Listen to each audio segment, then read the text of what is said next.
Ioana Piroska, welcome to the podcast. Thank you very much. It's nice to be here. Pleasure to see you again. You came to Norway a couple weeks ago and delivered a fantastic presentation for the ISAC in Norway chapter. So thank you very much. Welcome. I first heard of your name through our mutual friend Espen Johansen, who's your security director in Visma. And I forgot we were talking about our topic for the podcast that we had, but he at least said at the end, like, if you want to know anything about bug bounties, we have just a person for her, and she is the mother of hackers. Yeah. And during that time period, I was watching the Game of Thrones, so I've always thought of you as the mother of dragons. But I'll never make that comparison again because you're always smiling, very Not nice. really.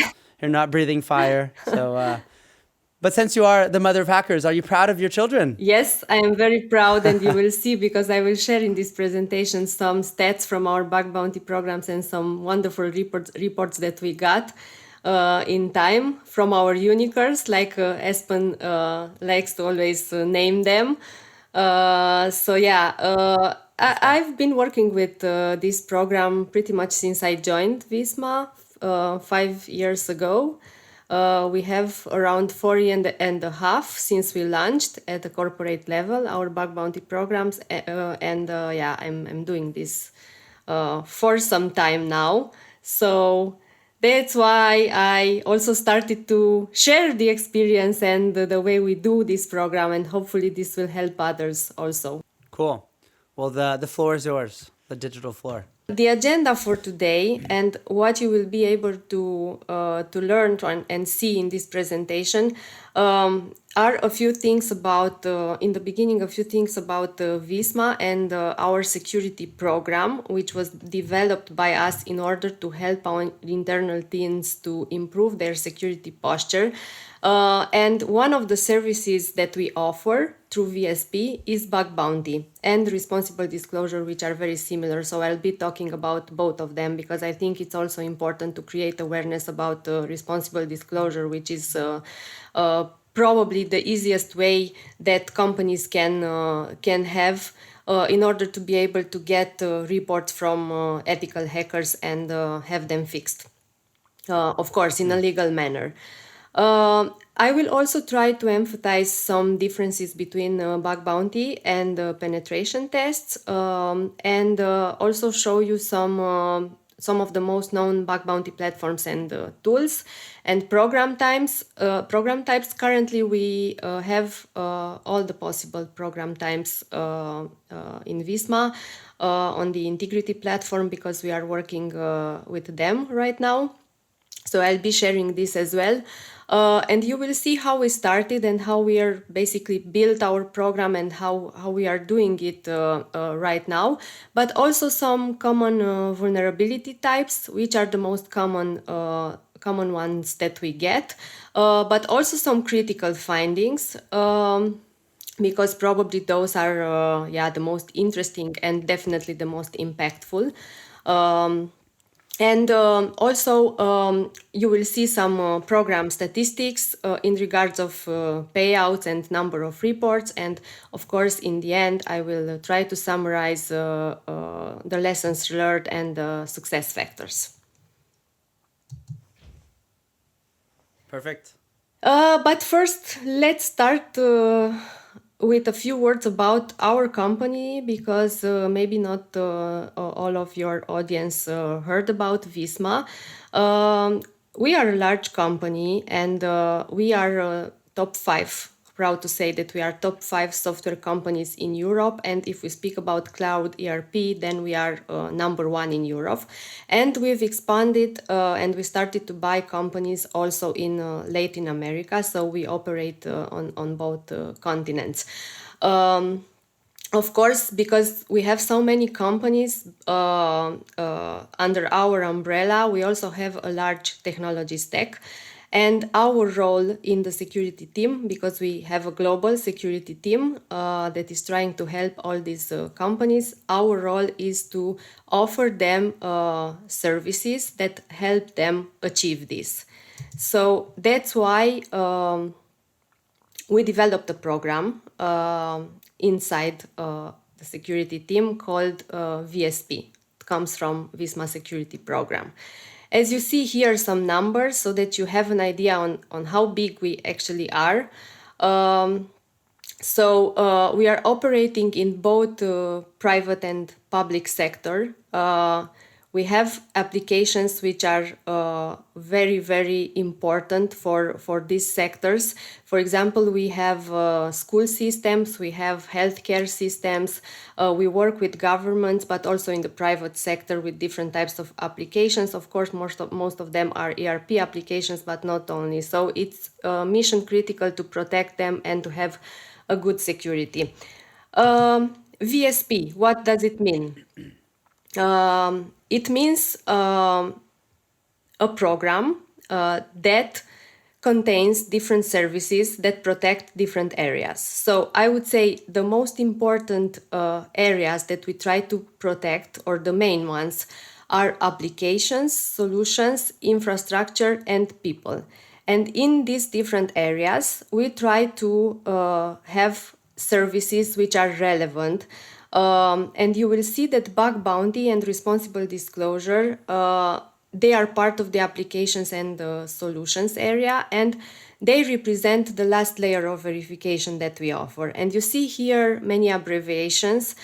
These all come from the name of the services that we offer. So for example, SCA comes from software composition analysis, and we are working with SNCC for the third-party component scanning. Then we have static application and dynamic application security testing, partnering with Detectify for Dust and Polaris and Coverity for SAST.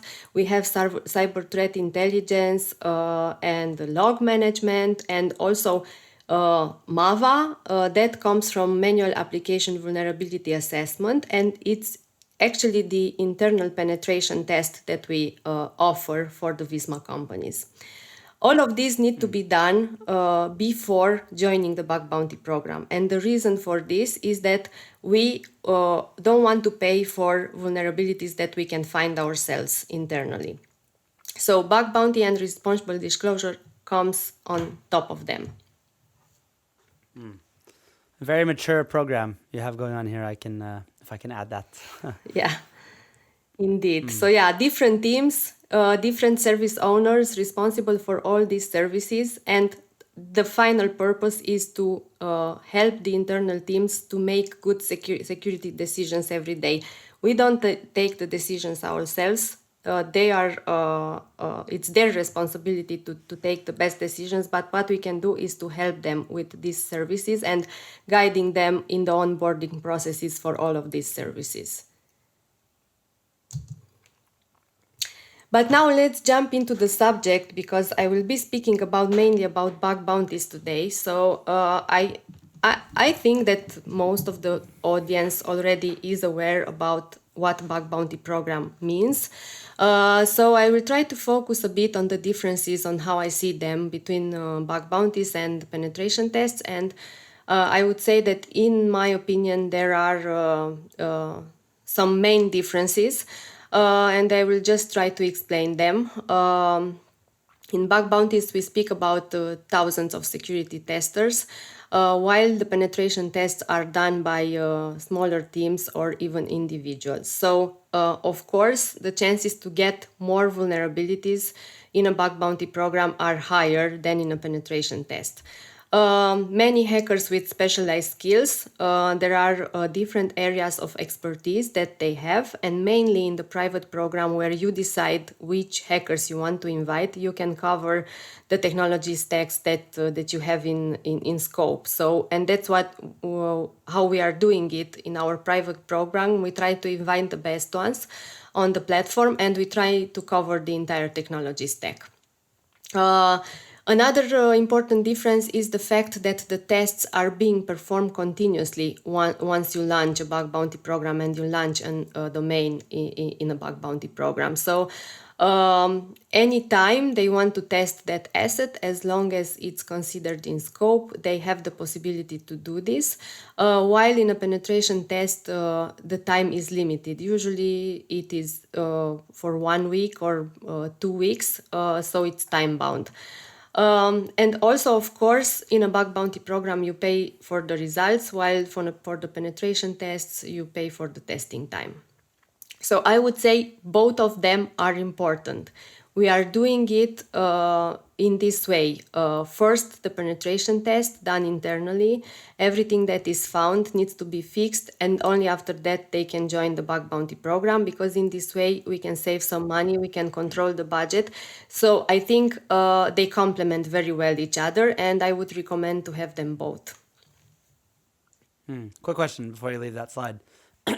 So the penetration testers, the in-house ones, they actually do their thing before you let it go live to the bug bounty, correct? Exactly. This is one They of the they most they don't. important Yeah. requirements. You will see later in the presentation, because I will have a slide also with the other services that they need to they need to be onboarded on. But a penetration test, it is the internal penetration test is the most important, I would say, because yeah, it's very similar with what the hackers will do in the bug bounty program. So then we are doing this first. How do they feel about it? How do they feel about the fact that like yeah, once they do their job, somebody else comes in and they find a bunch more? They must be very very humble people. Yes, indeed. So I would say that this, yeah, might maybe generate some discussions sometimes, and the idea is that if you have a good collaboration together with the team, with the penetration testing team, then the things go smooth. And yeah, sometimes, for example, we. For the assets or domains or the product teams that are very big, we are very much analyzing the findings and discussing them with the penetration testers.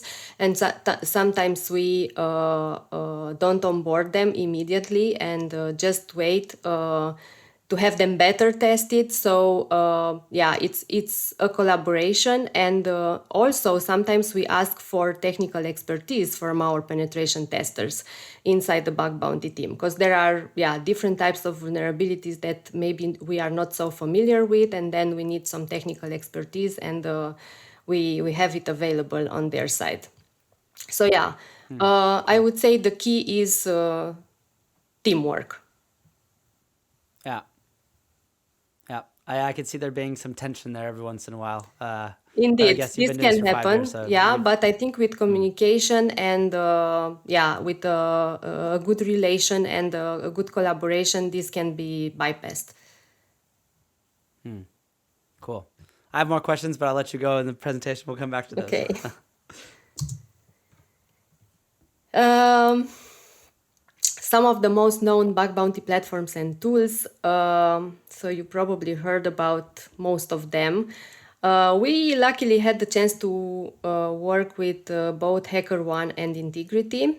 We've been with HackerOne for the first 2 years when we started and we launched our programs, and we decided to move to Integrity after that. The reason for this was that Integrity is the biggest bug bounty platform in Europe. They've extended a lot since we started to work with them. And from the collaboration perspective and administrative tasks, it was more easy like this. We are in the same time zone, and we have a direct Slack connection with them. So we are communicating every time it's needed, and they are very responsive and very close to our needs, I must say. So it was, yeah, it was a smooth migration from HackerOne to Integrity, also having into consideration that most of the hackers that worked with us on HackerOne decided to follow us on Integrity as well. That was very nice. And some of them we are still working together since, yeah, since then. Some of the most common tools that they use, I would mention Burp Suite. We are working a lot with it, also our developers, but also us in the triaging team for being able to reproduce the reports, and also some other types of tools like web fuzzing tools like FFUF, for example, or Nmap, Nuclei, Axiom, so on. But most of the reports that we get are written with the help of Burp Suite. Now, regarding the program types, there are different types that a company can publish in the Bug Bounty platform. Public, private, responsible disclosure programs, which are also public programs, or even live hacking events. We have had the chance to have them all. Currently, we have a private program and also a public one. Most of the assets are added in the private program, and the reason for this is that there are some limitations in a public one.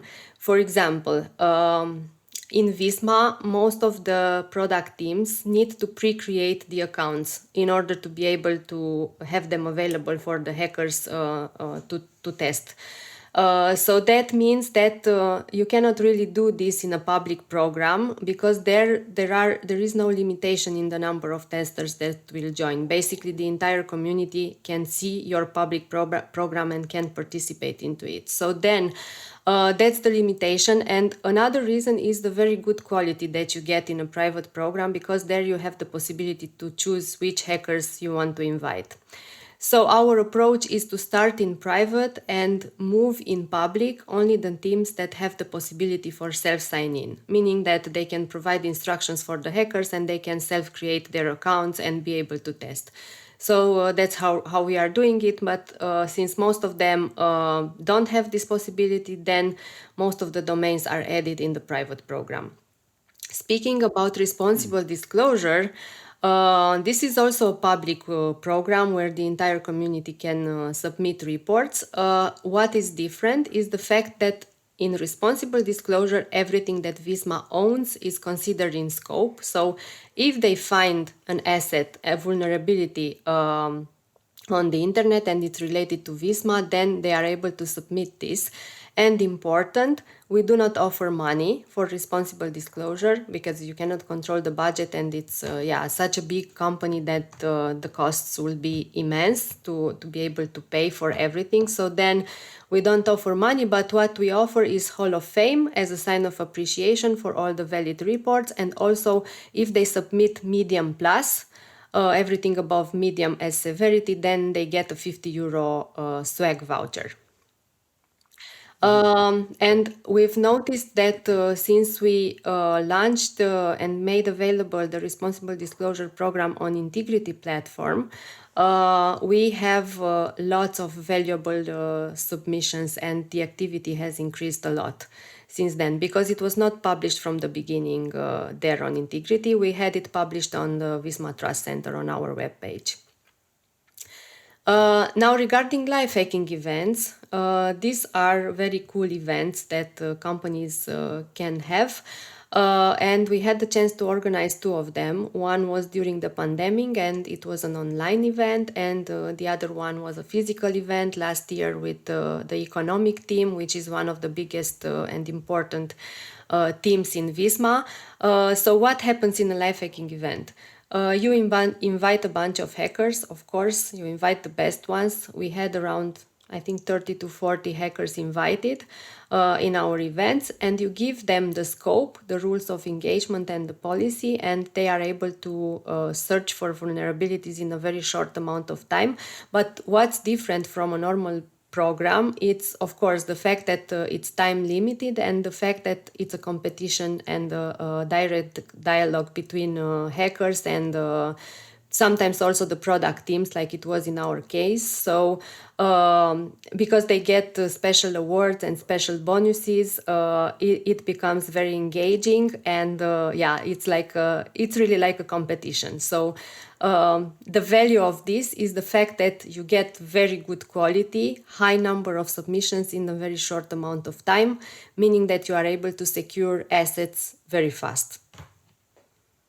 I would assume that's kind of intense for the product team as well. They're sitting there and hoping that nobody finds something, but something gets found and they're like, ah. There are many submissions. At least in our case, in both of the events, we had a lot of submissions in a very short amount of time, only 2 weeks of live hacking, and it's intense for everyone. It's intense for the hackers because they work day and night sometimes. It's intense for the triaging team and also for the product teams. But at the end of the day, when you draw the line and see what valuable it was, it's definitely worth all the effort. Awesome. And let me say a few words also about responsible disclosure.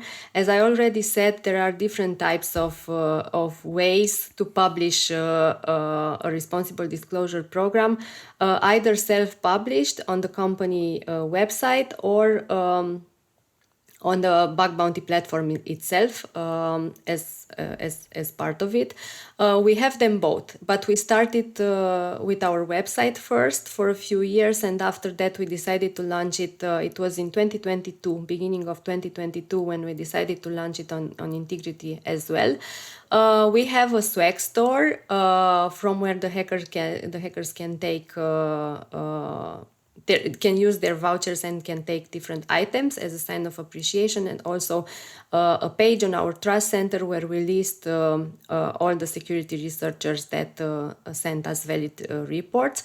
And if you look at the stats, I would say, even if the quality is not so good, like in a private program, for example, or in a bug bounty program in general, because here they are not really motivated by the money, you get many reports, and out of those many reports, there are also many reports that are valuable and valid. And I checked the stats for this presentation, and you see here that we have more than 800 fixed reports due to responsible disclosure. That means that those were valid reports, and the internal teams had the chance to fix them before being exploited, and more than 70 criticals also. So this could have huge consequences if not surfaced as a result of this program. So there are challenges also. Like, for example, in our case, the most difficult is to find the responsible adult behind a certain asset sometimes.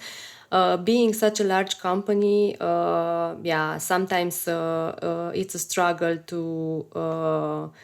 to get to the person which is responsible for a certain domain.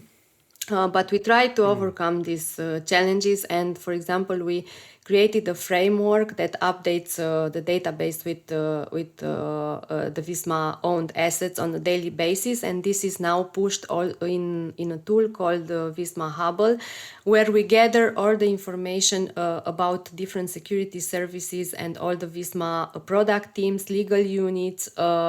So everything related to our security program is there in this tool, including the asset owners, where it's possible.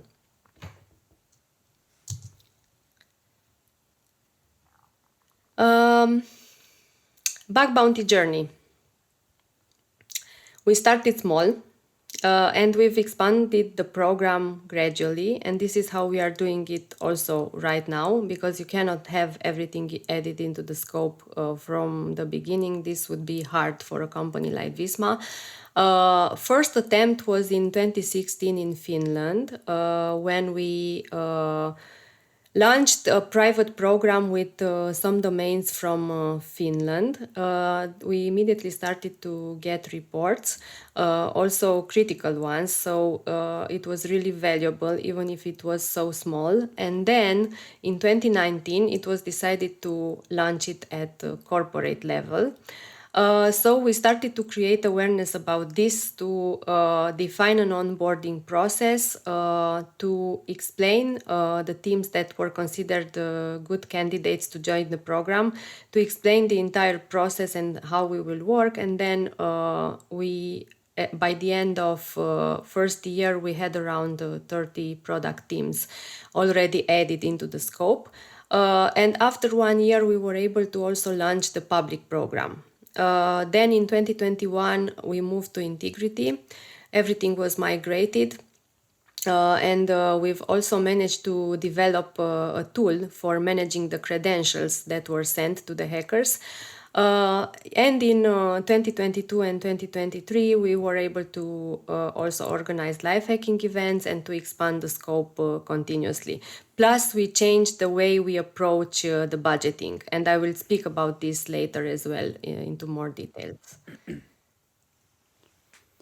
Yeah, 7-year sort of journey to get to where you are today, though. Well, yes, if you consider also the launch in 2016, I always take as reference 2019, the year when we launched it at the corporate level and when we started to Properly, yeah. inform everyone about this. Requirements. Yes, we do have some requirements for the teams that want to join the program. And I would say the most important one is to have 0 known vulnerabilities when they join, meaning that after they perform internal security tests like SAST, DUST, SCA, internal penetration test, or maybe they have responsible disclosure reports which are not yet fixed, they need to fix everything that was found with these tools and services. And when they join the program, clean up their vulnerabilities as much as they can, so that we avoid to pay a lot of money for them. After that, they need to prepare the environment. There is some work in regards of the environment that will be used for testing. We usually recommend to go live with a staging environment or testing environment and not with production, just for safety reasons. And most of them also need to pre-create the accounts.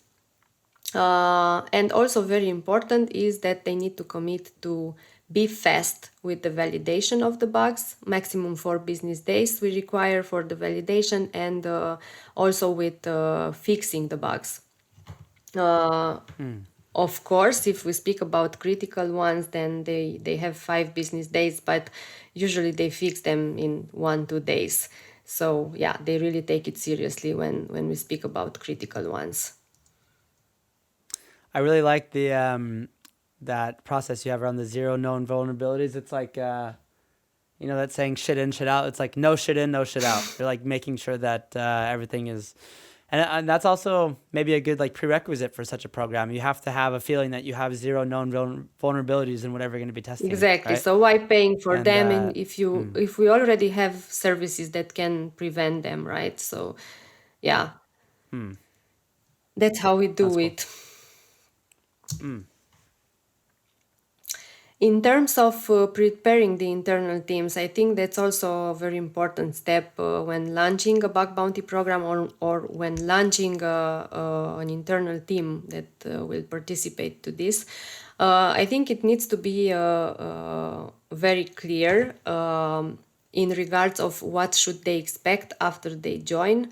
And how they will need to work on the reports, and which are their main responsibilities after they join the program. So we always tell them that speed is very important, and they need to have resources allocated for validating the findings, and after that, of course, for fixing the bugs.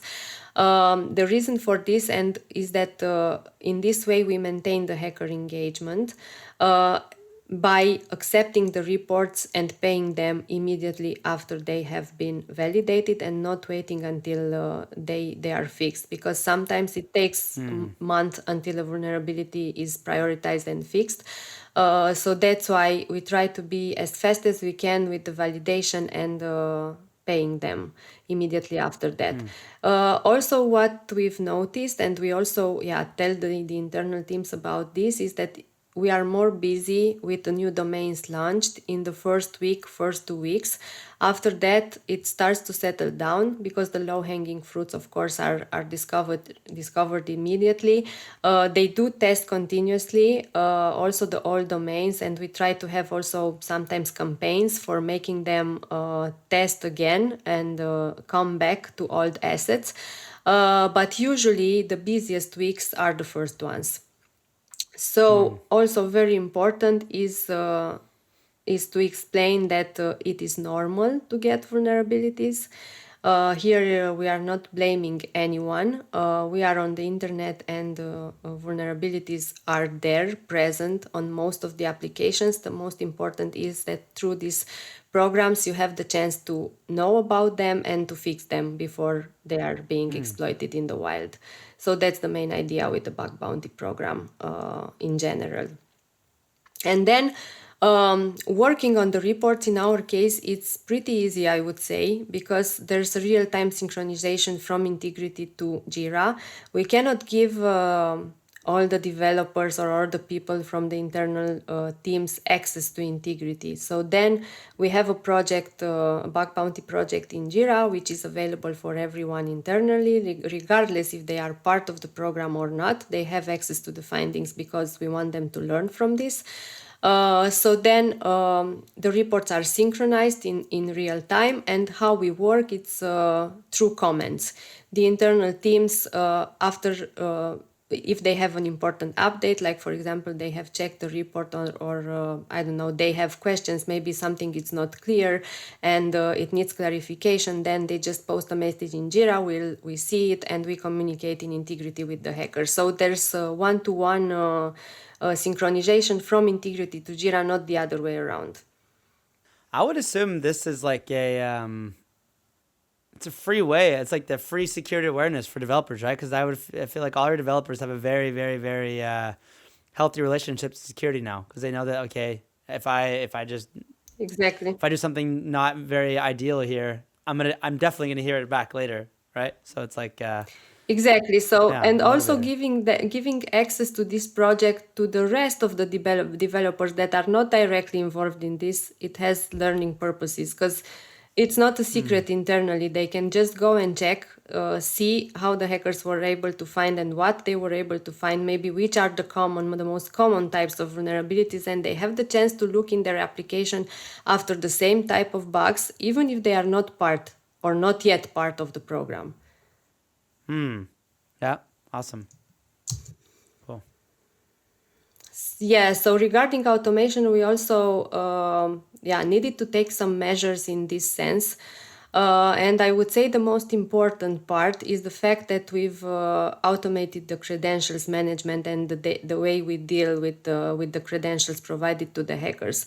In the beginning, we used to do this manually and send them in an email based on a Google form the credentials that they needed, because we had the list pre-created from the teams that were supposed to be added in the program. But since we've expanded the scope a lot, this was not anymore scalable, so we needed to do something about this.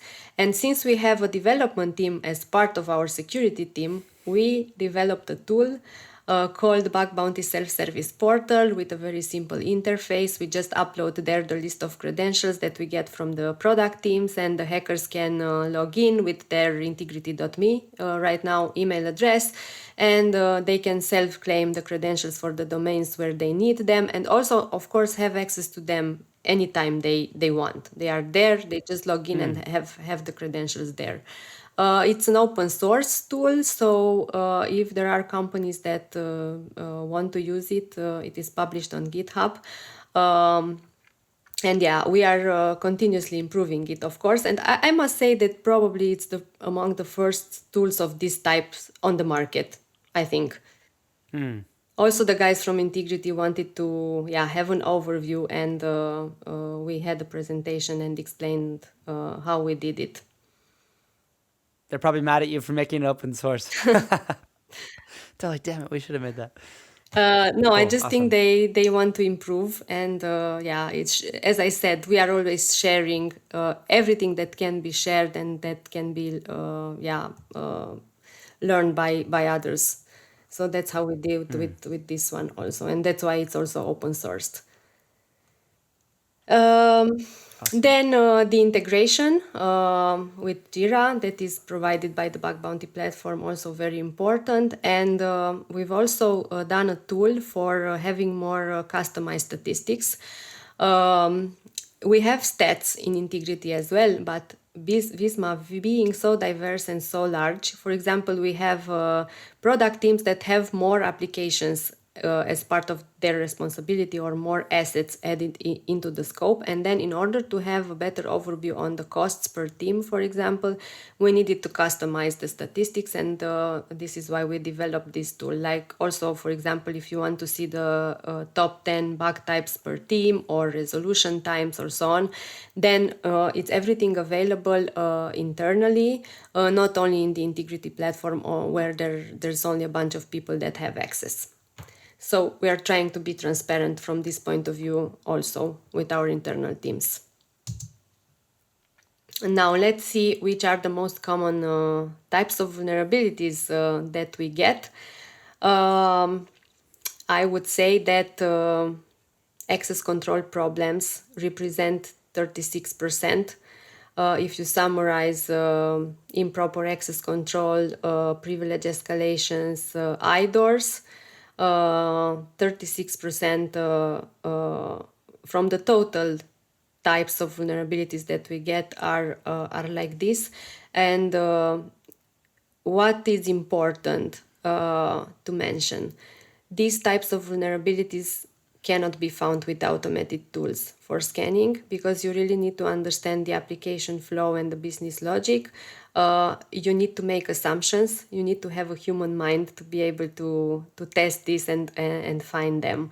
So this is one of the added values of the bug bounty programs in general, I would say. We had periods when access control problems were like 50, maybe more than 50% of the bugs that we got.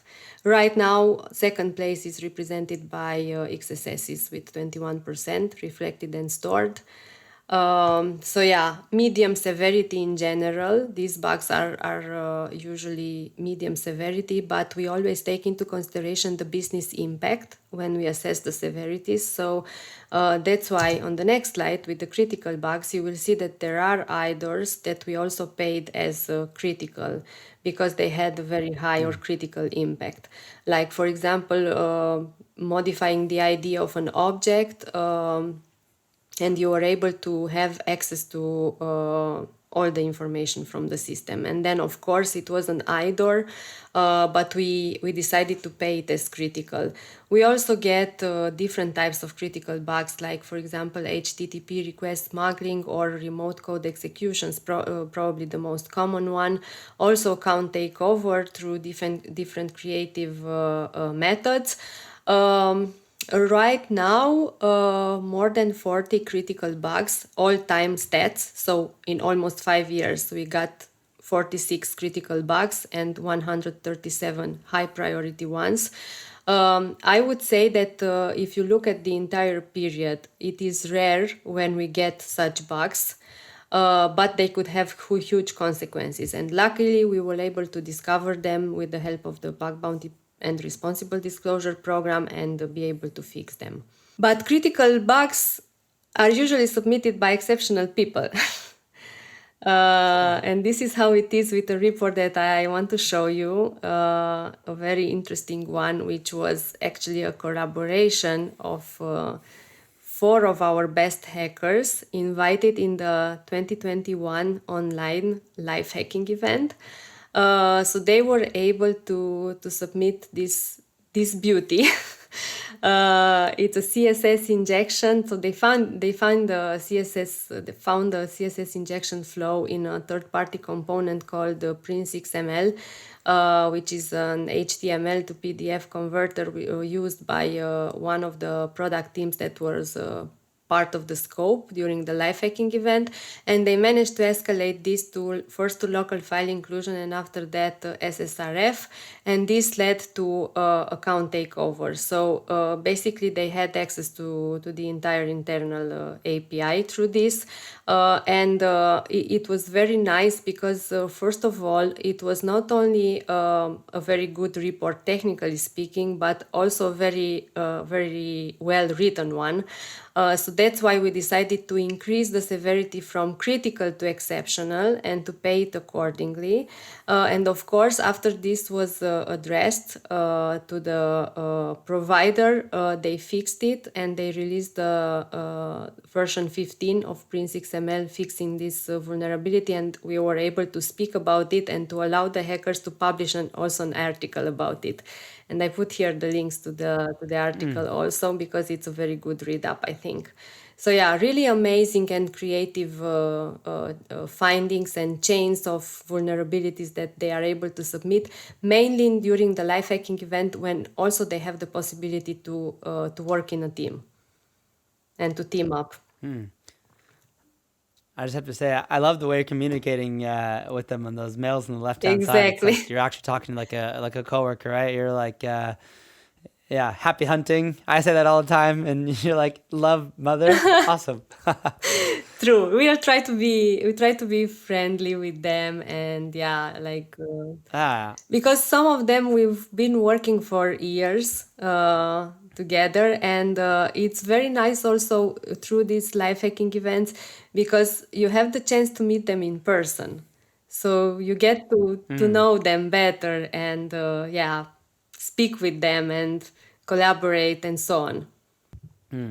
and this, like everything I'm seeing in the left-hand side there, that's the exact opposite of what they usually deal with most companies, right? Like, hey, I'm trying to just let you know you have a problem here, and then some people, like some companies try to sue them, and then whereas you're like giving them money and they thank you so much and inviting them to events, and yeah, True, and this much is better way one to of the approach it. reasons why I also decided to create awareness about the responsible disclosure program, because I think that's the minimum that a company can do in order to be able to legally get vulnerabilities and take advantage of their skills.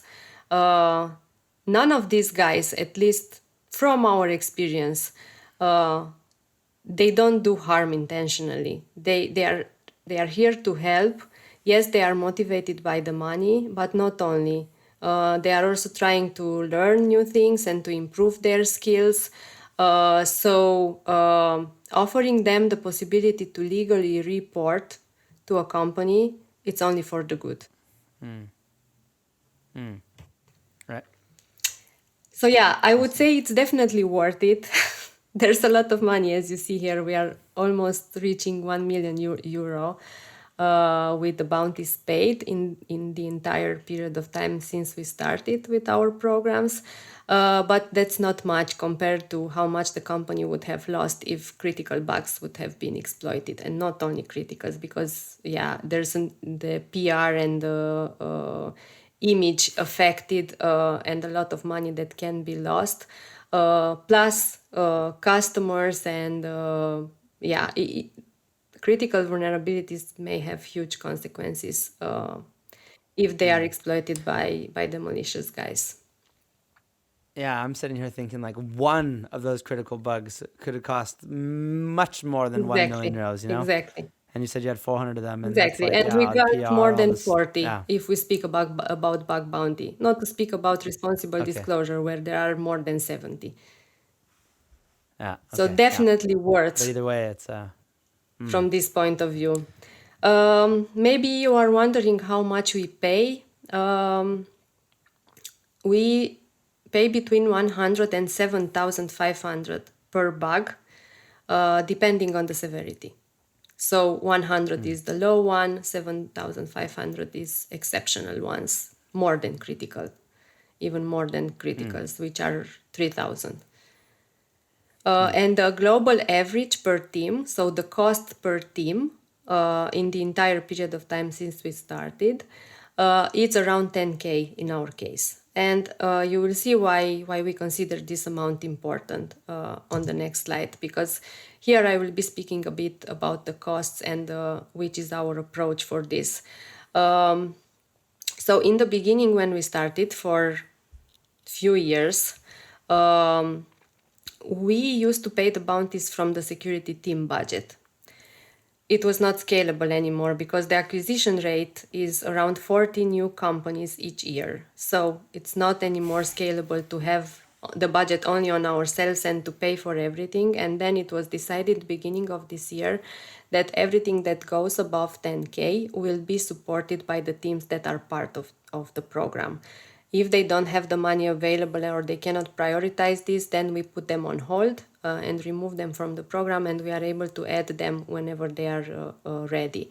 So this approach, it proved to help them to be more responsible and to make sure that they are as secure as possible when they join the program, and also fix the bugs fast after they are part of this. So yeah, they are more responsible and more accountable from this point of view, because now they will need to pay if they want to remain in the program. How has that been for them? Like, how many different like teams are in the program? I think you said There that are before, not but many teams that were removed because of this. And there are, I would say yeah, that we started with this approach beginning of 2023.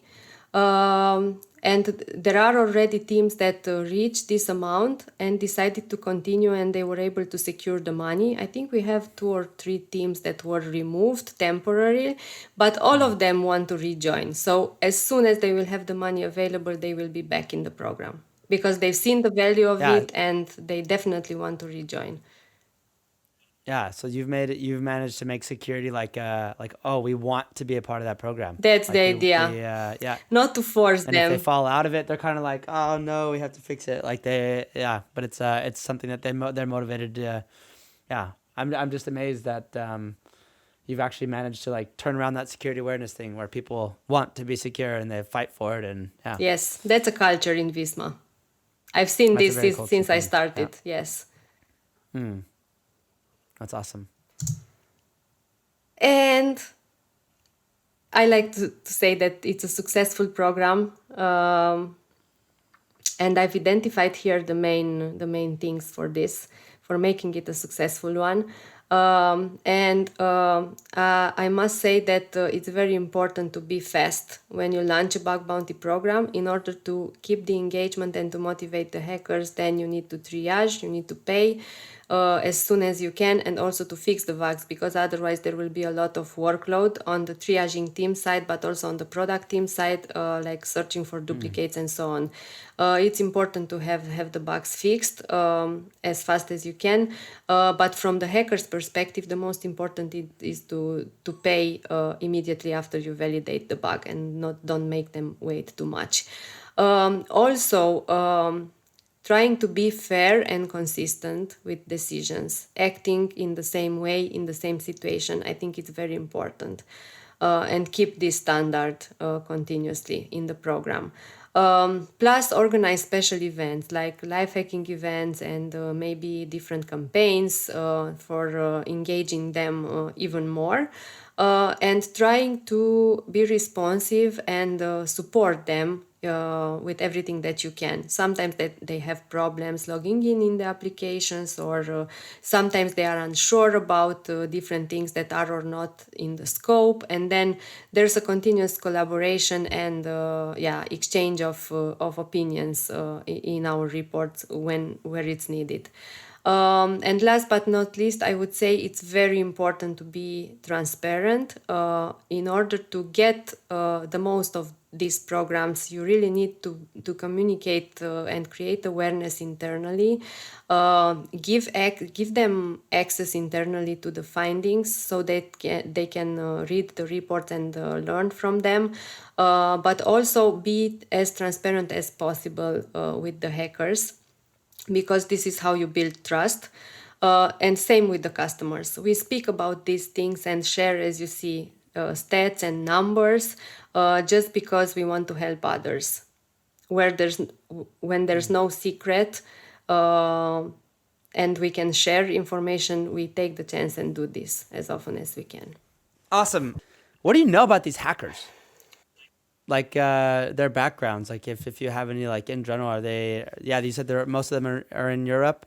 Do they have like pen testing jobs on the side, or are they, like what if you just think about in general, who are they? Well, some of them are doing this as a normal job, so fully working on bug bounty programs. I would say most of them do it as a hobby, additionally to their actual job. Not all of them are from Europe. We have hackers also from other continents, so there are not really big restrictions in this sense. They just need to follow the platform guidelines and policies, and also our policies. And of course, in private, we do a kind of checkup and try to also collaborate with integrity in this sense, because they have a better overview on their background. And we try to invite hackers specialized in different technology stacks, and of course the best ones on the platform according to their reputation. So it can be a full-time job, but I would say most of them do it as a hobby. Some of them are beginners. If we speak about public programs and responsible disclosure programs, then yeah, they find the most easy vulnerabilities out there, and just do it for learning purposes. Right. Your pen testers, are they like have they developed like relationships with any of the with any of your children, I'll call them?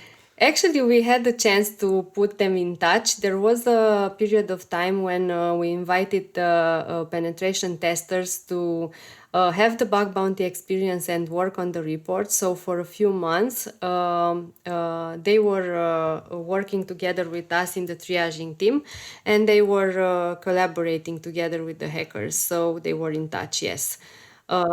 Healthy competition. I wouldn't say it was a competition. I think they improved their communication skills. I mean, our penetration testers as well, and they've seen different perspective as well. So I really hope they enjoyed it. But because they are very very busy, and because we have so many companies that need to be tested, this that it was on long term. It was not possible to continue with this. So that's why Yeah, we developed the triaging team. exactly. Last question. Are they the same hackers as now as there was in the beginning? Have they sort of like followed Visma throughout your uh, your journey with Uh, this? Most of them, yes. We have hackers Uh, that we've been working on also on Hacker One, like more than 4 years ago, and they are still mm, active in our programs in integrity. Also in the live hacking events, all of them that were invited accepted the invite. And for example, last year they traveled to Copenhagen in order to meet us. Uh, so it cool. was, yeah, That's really, awesome. it's a really nice relationship, I would say. And speaking about this, this is the proof that you see here on this slide. It's the proof in regards of the speed uh, of the triaging team, because Mm, compared to other companies from the integrity platforms, you can see here the averages of days to accept, to decide by the company, the days to triage, and also the fixing times, which is actually the merit of our product teams, because they are the ones fixing the bugs, as you see, half of the time compared to others. So really proud of this mm, one. mm. So Visma has actually managed to make security. I haven't met any of your salespeople and I haven't seen their sales presentation, but I would assume they use security as one of their unique selling points when they talk about the products. Exactly. Is that the case? Yes. Yeah. Yes. Um, Now, regarding lessons learned, I try to summarize here some of them. I would say that the most important is that bug bounty culture isn't about blaming others, about Mm, blaming products that get vulnerabilities. Um, so the idea is that, as I also explained earlier, um, chances to have vulnerabilities are high because we are exposed, we are on internet. This industry evolves a lot and very fast, so chances to introduce for also new vulnerabilities into your source code are high. And our responsibility as security people and also as product teams is to try to avoid them and to try to take advantage, for example, in our case in Visma, take advantage of all the services that are offered in order to become as secure as possible. And bug bounty is one of the ways of doing it, of doing this. There's a lot of teamwork indeed. Sometimes we need to collaborate also with the SOC team because there are critical reports that we get that need more investigation because you need to verify the logs, you need to get in touch with the responsible guys and make the source code and the logs available so that it is being checked to see if there are signs of exploitation before us getting the report from the ethical hackers. Sometimes you need to have a hacker mindset to look at this from a hacker perspective. And I think the internal teams that are participating into the bug bounty program had the chance to see how they think and what mistakes they have made and try to avoid them in their future development, hopefully being as secure as possible from the design phase. But everything led to an increased confidence. They managed to fix what has been found and they are more confident. The most difficult thing is the stress management. There's a stress condition on our side when we see a big amount of reports for new teams or maybe sometimes critical findings. Also, the product teams can become stressed of this crisis situation sometimes. But with good collaboration, communication, and teamwork, we can overcome them. Cool. Ms. Piroska, thank you so much for sharing all of your wealth of knowledge with us today. I think Visma is by far one of the most mature companies on the security side that I've ever seen. So that's I may agree with this, hats and off I'm to happy you. to be part of this. A big part of it. So thank you for sharing your knowledge with us and take care of your children. Thank you. I will. Good. Okay, ciao. Bye, Robby.